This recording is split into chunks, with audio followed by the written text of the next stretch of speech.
Hello, this is Leslie Walker-Hirsch, and today it is my extreme pleasure to be talking with Dr. Margaret Nygren, who is the Executive Director and CEO of the American Association on Intellectual and Developmental Disabilities. Maggie has her doctorate in organizational management and has been generous enough to take this position to bring AAIDD and all of its research and fellowship to the field. So thank you, Maggie, for being here. How are you? I'm good, and thank you, Leslie, so much for having me on your podcast. Well, it's good to have you. So because not everybody knows what all of those initials AAIDD stand for and what AAIDD is all about. Can you tell us a little bit about the organization? Sure. AAIDD is the American Association on Intellectual and Developmental Disabilities. Founded in 1876, it's been through 5 name changes over the years, but it was founded in concern for understanding the nature of intellectual disability, and it's still the main focus of the organization. And so who should join that organization? So this is it's a membership organization, and our unit of membership is an individual.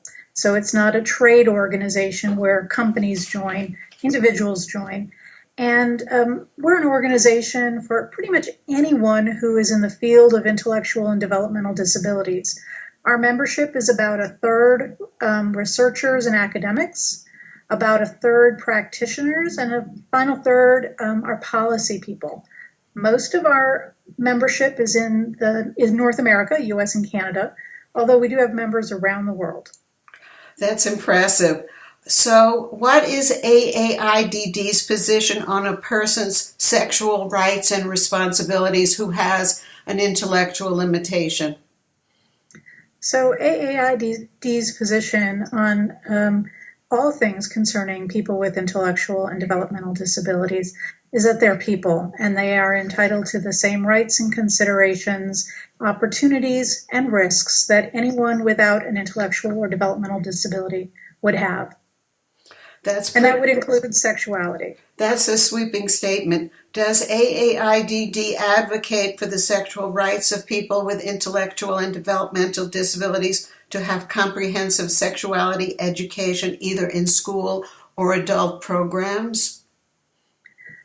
So AAIDD is a professional scholarly organization.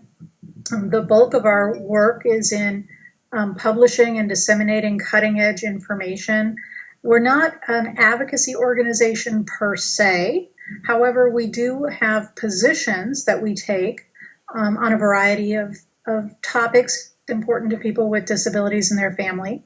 And those are all posted on our website. There are position statements. We do have a sexuality position statement that addresses the role of sexuality as part of the human need and human condition. And again, restating AAIDD's position that people with disabilities are entitled to have a sexual life.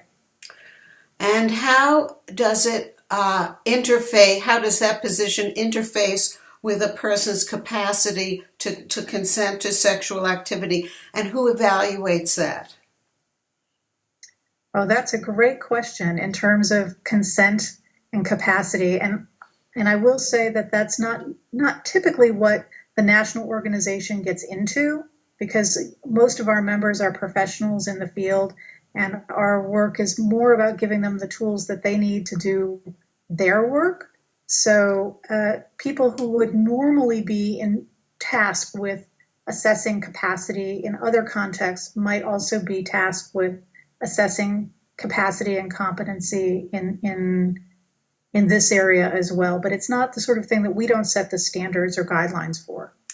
Well, we know that people with intellectual and developmental disabilities are way more likely to be sexually abused than their same-age, same-sex peers without intellectual disabilities.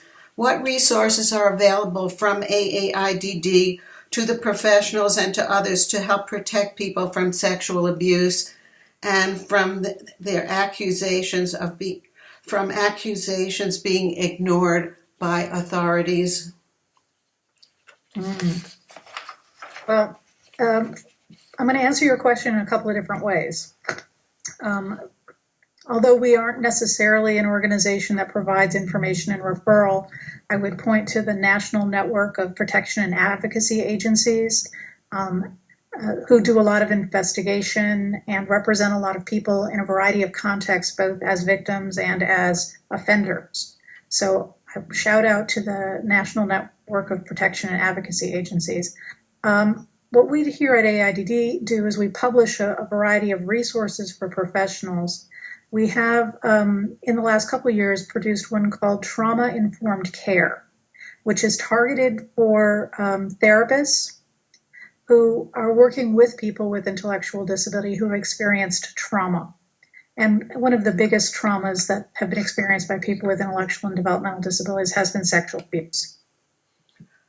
Well, we know that NPR did that big feature, and of course, some of us know that Joe Shapiro was the keynote speaker at last year's annual meeting, and we were happy to see that topic exposed in a way that people could access it.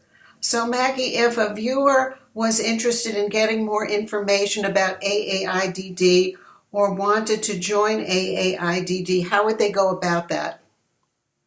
Well, happily, we're on the web. The best place to start would be at our website, aaidd.org. And from there, you can see a wealth of information that's available for free on our website. And if you'd like to get involved in the organization, we welcome anyone who's interested to join, and you can find out how to do that on the website as well. Maggie, this was wonderful to speak to you, and I will look forward to seeing you at the annual meeting next spring, and we'll see you electronically on the newsletter, The Facts of Life and More, that'll be coming up at the end of September. So thank you for spending a little time. I know you're a busy girl.